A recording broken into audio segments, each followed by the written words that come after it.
Terima kasih untuk Anda yang masih bergabung bersama kami dan kita masih berbincang bersama dengan Bapak Satria Pranata yang merupakan Municipal Rating Analis PT Pevindo.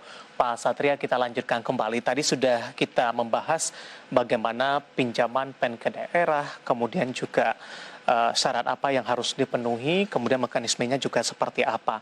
Selain kebijakan PEN daerah Pak Satria, bagaimana dengan kelonggaran atau deregulasi kebijakan lainnya, perkembangannya sampai sejauh ini? Ya, jadi memang kembali lagi ke dia. Jadi memang pemerintah pusat menerbitkan berbagai instrumen kebijakan ya untuk menangani dampak dari pandemi COVID ini ya. Nah, memang seperti kita ketahui pinjaman PEN daerah ini juga memang termasuk satu dari sekian banyak ya kebijakan tersebut. Nah, memang kebijakan lainnya yang terkait dengan easing atau kemudahan begitu ya adalah salah satunya adalah batas maksimal defisit APBD ya.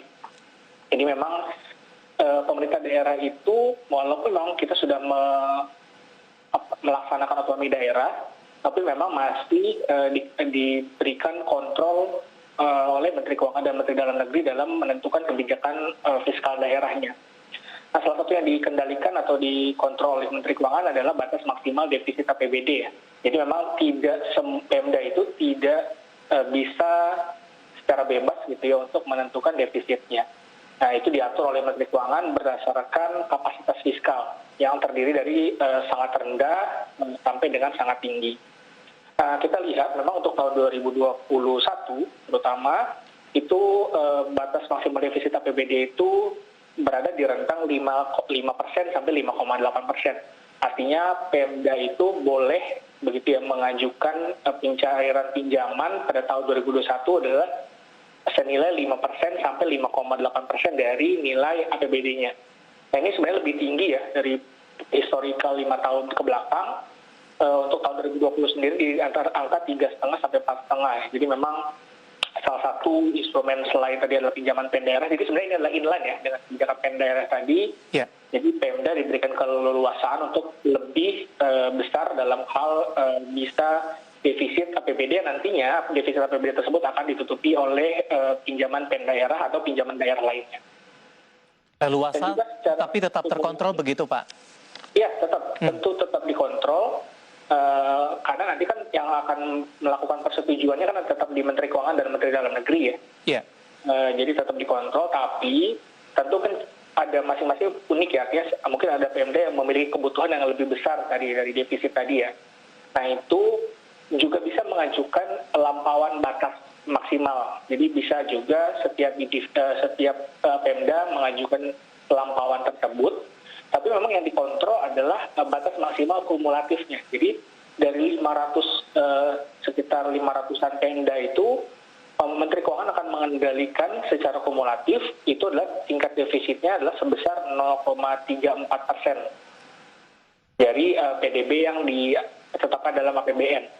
Jadi memang secara umum bisa dibilang walaupun nanti pinjaman daerah, PEN daerah atau pinjaman daerah itu akan lebih agresif begitu ya untuk tahun 2020 dan 2021, kontrolnya tetap dijaga oleh Menteri Keuangan ya dengan nilai yaitu adalah sebesar maksimal adalah 0,34% dari PDB nasional tahun 2021. Baik. Kebijakan terkait lainnya Pak Satria? Ya, kebijakan lainnya mungkin yang sedikit mungkin ya kita bilang kontroversial adalah Undang-Undang Cipta Kerja ya. Jadi memang Undang-Undang Cipta Kerja kita tahu klasternya sangat banyak ya. Nah, tapi memang yang kita bisa soroti di sini adalah sebenarnya spesifik terhadap kebijakan keuangan daerah yang memang diatur dalam salah satunya di Undang-Undang Cipta Kerja tersebut. Nah, ini memang sebenarnya tidak terlalu masih terkait dengan pinjaman daerah, tapi utamanya adalah spesifik ke obligasi daerah. Jadi memang seperti kita tahu sangat banyak pasalnya di Undang-Undang Cipta Kerja, tapi ada hal-hal yang melonggarkan gitu ya kebijakan-kebijakan yang sudah ada, yaitu dalam hal konteks obligasi daerah itu misalnya adalah menghapus persetujuan DPRD. Jadi ini sebenarnya sama dengan pinjaman PEN daerah tadi, yang memang tapi kalau pinjaman PEN daerah itu sifatnya urgent dan juga darurat begitu ya. Tapi kalau untuk nantinya di Undang-Undang Cipta Kerja, daerah itu bisa mengajukan usulan penerbitan obligasi daerah ke Menteri Keuangan dan Menteri Dalam Negeri tanpa melalui persetujuan DPRD. Kemudian juga Pemda itu diberikan kewenangan begitu ya untuk menerbitkan juga sukuk daerah. Nah, seperti kita tahu ada beberapa daerah yang memang bernuansa Islami ya, misalkan Aceh ya, di mana Aceh itu tentu akan kalaupun memang dia ingin menerbitkan obligasi daerah tentu dalam bentuk sukuk daerah. Ini juga sudah diberikan dan juga mungkin tujuan ya atau jenis kegiatan yang dapat dibiayai ya. Jadi selama ini aturannya obligasi daerah itu hanya bisa dibiayai untuk pembiayaan infrastruktur yang menghasilkan pendapatan. Artinya sangat sedikit infrastruktur publik, terutama yang dibangun oleh Pemda yang ada revenue stream-nya begitu. Nah ini dilonggarkan sehingga apapun itu infrastrukturnya selama itu memang memiliki manfaat yang besar ke publik, maka itu bisa juga dibiayai oleh obligasi daerah. Baik, tapi setelah pelaksanaannya tetap memberikan laporan kepada DPRD setempat, Pak Satria. Ya, kemudian setelah diajukan, in paralel dari pengajuan tersebut, maka di kepala daerah itu akan melakukan pembahasan bersama dengan DPRD setempat.